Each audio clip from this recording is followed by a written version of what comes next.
La habitación de arriba. Esta es una historia que le ocurrió a un amigo mío, o tal vez al primo de mi amigo, o al primo de mi amigo. En fin, lo cierto es que esto es completamente cierto, verdadero. Todo ocurrió durante una fría noche de invierno, cuando Malena, una universitaria de 19 años de edad, tuvo que hacer las veces de canguro para conseguir algo de dinero.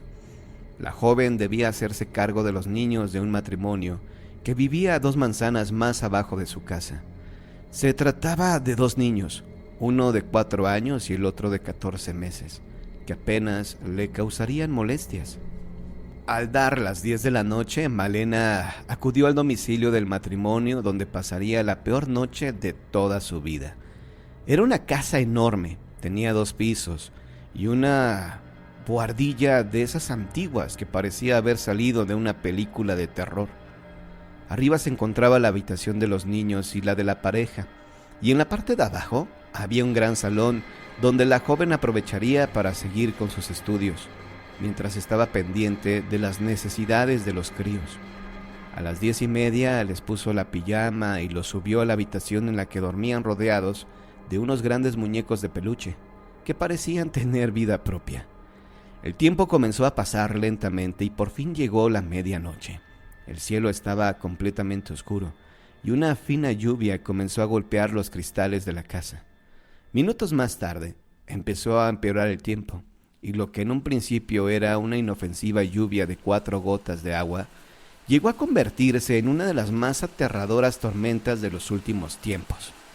Debido a una subida de tensión en los conductos de corriente, las luces del salón se fundieron una por una, y la joven comenzó a notar cómo el miedo recorría su cuerpo de pies a cabeza.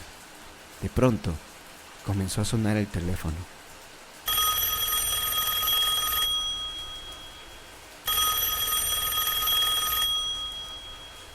La muchacha corrió a cogerlo, pensando que se trataría del matrimonio, pero no fue así. Al otro lado del teléfono podían escucharse los gemidos de un hombre que parecía querer asustarla. Era una voz profunda y tétrica, realmente aterradora.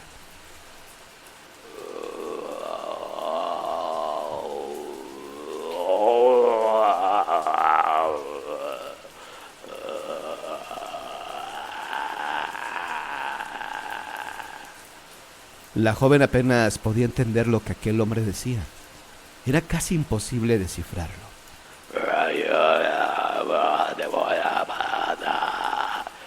El miedo la envolvía cada vez más y la voz de este personaje se hacía más aterradora.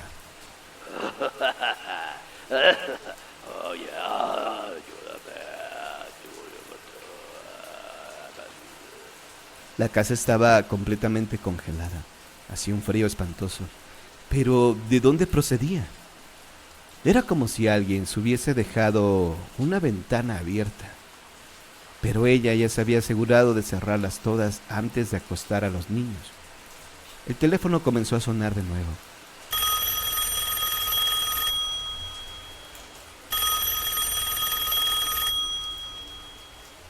En ese mismo instante, los críos comenzaron a gritar de una forma agonizante. Malena recordó que podía utilizar el localizador de llamadas para poder saber de dónde procedían las llamadas y de quién era la misteriosa voz que la acosaba. Descolgó el teléfono, pulsó la tecla de localización y esperó durante unos cuantos segundos. Un bip fue el decisivo para develar el misterio, pero no hizo que el miedo desapareciera, sino todo lo contrario. Lo que la joven descubrió en esos instantes la dejó sin apenas poder respirar. Las llamadas procedían de la habitación en la que se encontraban los niños durmiendo. Por el auricular del teléfono pudo escuchar cómo la voz del hombre le decía a gritos: «Quédate ahí quieta. Enseguida bajaré por ti». De la niñera nunca se supo más. Su desaparición fue un misterio.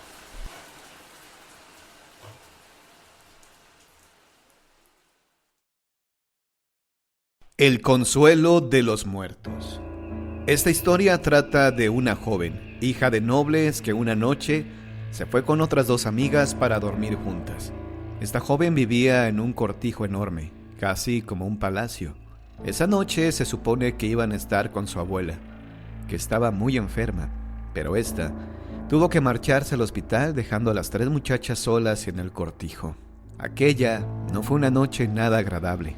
Además de lo de su abuela, estaban en pleno mes de julio y una gran tormenta de verano caía sobre su comarca. Asustadas por los ruidosos truenos que rompían contra las montañas cercanas, decidieron cogerse de las manos para pasar mejor la noche.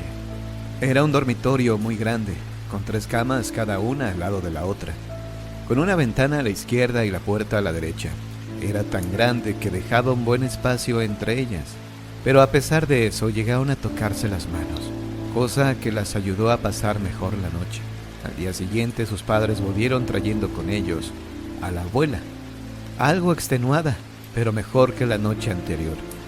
Y su hija empezó a contarles el miedo que habían pasado y cómo se dieron las manos para tranquilizarse. Entonces la madre rió y les dijo que había demasiado espacio entre las camas. Las muchachas, con incredulidad, la llevaron a la habitación para demostrarle que sí, pero al tumbarse e intentar darse las manos, descubrieron que les faltaban casi medio metro para tocarse. Entonces la abuela se incorporó y dijo: quizás había alguien más que buscaba consuelo anoche. No solo los vivos tienen miedo.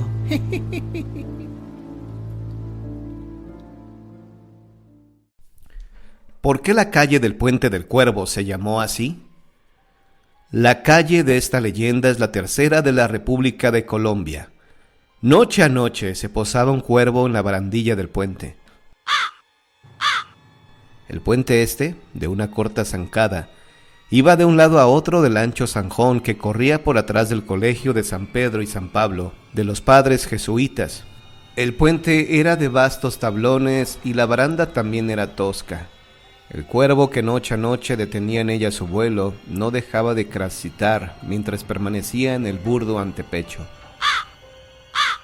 Al principio, los vecinos no paraban mientes en el negro pájaro, pero como sus voces continuas los sacaban de la regalada placidez de su sueño, preguntábanse unos a otros que de dónde saldría aquel animal cuyo insoportable graznido no cesaba hasta que se oían las campanadas de las 12, largas y profundas, que lo hacían alzar precipitadamente el vuelo.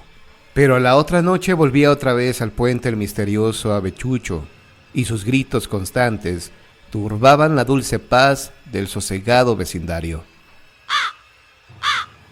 Ya nadie se acordaba de aquel cuervo.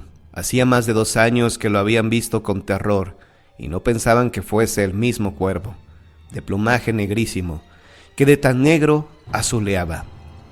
Lo identificaron al fin, y vieron que no admitía desigualdades con el otro, que con horror creciente contemplaron hacía ya bastante tiempo. Dijeron que no era el mismo, hasta que un vecino lo vio volar de dicho puente a los balcones de la arruinada casa en que habitó el temible señor don Santiago Améndola. Muchos otros quisieron averiguar la verdad de ese dicho, y unos acecharon por las rendijas de las ventanas. Otros, para cebar la curiosidad, se ponían a las puertas y por un resquicio estaban con el ojo de un palmo esperando el vuelo del cuervo. Y cuando iban por la noche callada las 12 graves campanadas, la primera de ellas espantaba al misterioso pajarraco, que ponía en el aire un graznido que alargábase en el silencio, y después soltaba otros que se iban enredando entre las demás campanadas para perderse con ellas en la oscura lejanía. Se posaba ya en el desdecho pretil de la casa vieja, ya en sus balcones orinecidos. Acicalábase las plumas con el pico largo y reluciente. Se veía atentamente las patas, inclinaba la cabeza, aleteaba un poco y emprendía otra vez la aguda e intermitente estridencia de sus gritos. Luego se metía por una ventana rota de la casa en ruinas, la que, gracias a su fornida macicez, aún mantenía en pie los anchos muros. A la noche siguiente tornaba al puente, y de ahí a la desbaratada mansión apenas salía de las torres, con lentitud sonora el toque de la medianoche. No faltaba una sola, y no dejaba de dar al aire sus roncos graznidos que entraban hasta lo más escondido de las casas, desasosegando a todas las gentes, que al oírlo se santiguaban tres cruces a la vez, que decían porción de ejaculatorías eficaces para alejar al malo. Y sí, el diablo era este pájaro prieto. Fue de la propiedad de don Santiago Amendola, en cuya casa vieja se metía noche a noche, dando incesantes graznidos. Este don Santiago Amendola era un anciano de vida extraña que tuvo desconocido acabar. Gustaba de la compañía de gente maleante, de esa vida oscura, que anda por el mundo sin Dios ni ley. Esta gentuza habladora, baldía y soez, iba a su elegante morada a conversar, a beber buenos vinos, a jugar tablas y quínolas, todo lo cual no era sino armar bulla. A menudo salían por las ventanas y balcones los gritos desaforados de las riñas y disputas, entre las que iban desmesuradas palabrotas y enormísimos nombres, con los que unos y otros gallofos se infamaban. Eran tales esos gritos que se podían oír, creo, del uno al otro extremo de la ciudad. Todas las noches se hundía la casa con la guasanga. Sonaban risas caudalosas y tronaban ásperas blasfemias, reniegos y porvidas. Infiernos encendidos salían de las bocas de aquellos bellacos, encanallados en el mal, y que se maltrataban con inmundas, con soeces razones, furiosas y rabiosas. Y sobre tan áspera algazara, don Santiago Amendola o soltaba la voz desatándola en muchas maldiciones, o el descompasado estruendo de sus carcajadas. Así rodaba por cienos y muladares este señor. Tan sucia era su fama como un andrajo que está en el estiércol. Y así, tal como su mala reputación, era su traje. Este se hallaba ni más ni menos con su vida de sucio, una pura asquerosidad. Se tocaba con un aldudo sombrero negro que tenía más tierra que un arrabal y más grasa que una tocinería. Debajo de ese sombrero de forma indefinida traía siempre una mantecosa montera de lana para abrigarse la cabeza de los fríos, porque dizque padecía de váguidos. Su testa era de pelo hirsuto, grasoso y greñoso, que jamás se apaciguaba ni tan siquiera con las uñas, siempre ribeteadas de negro, y que estaba en consonancia con sus barbas aborrascadas y liendrosas. Los pechos de su luengo casacón eran como tablillas de pintor, por las manchas numerosas de todos los colores y matices que ahí aglomeraba. En la chupa había reunido a fuerza de infinita paciencia y constancia una muy completa colección de lamparones, de chorreaduras y de costras añejas de toda especie y tamaño.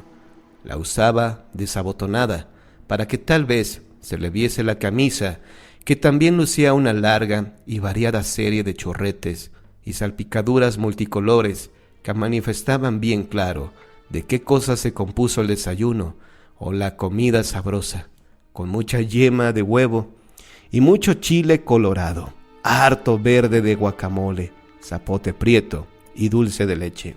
Se abrigaba el cuello con una larga hilacha engrasada que hacía los oficios de bufanda.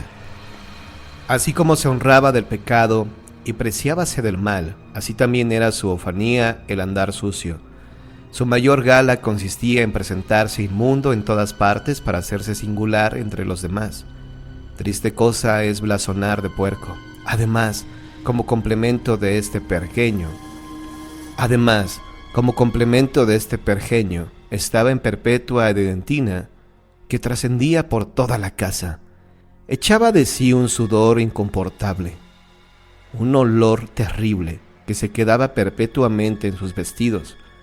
Bastaba su respiración para inficionar el aire.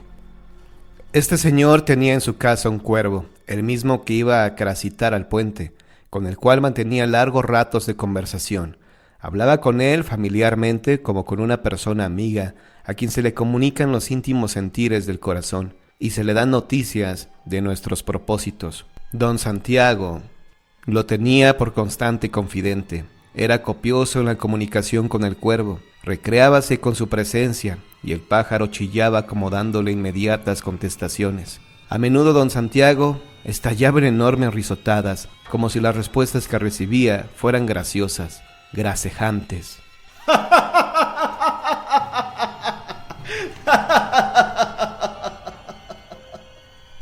Muchas veces le gritaba: ¡mientes y remientes!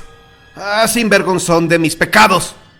Y como complemento de su enojo, le daba un puñetazo con el que lo aventaba lejos y le decía: ¡esto y más mereces, bellaco, por embustero! Tienes destreza y artificio de engañar, pero yo muy buenos puños para castigarte por chismoso. Y no andes más con invenciones y patrañas, pues esta mano mía te dará el justo pago que mereces.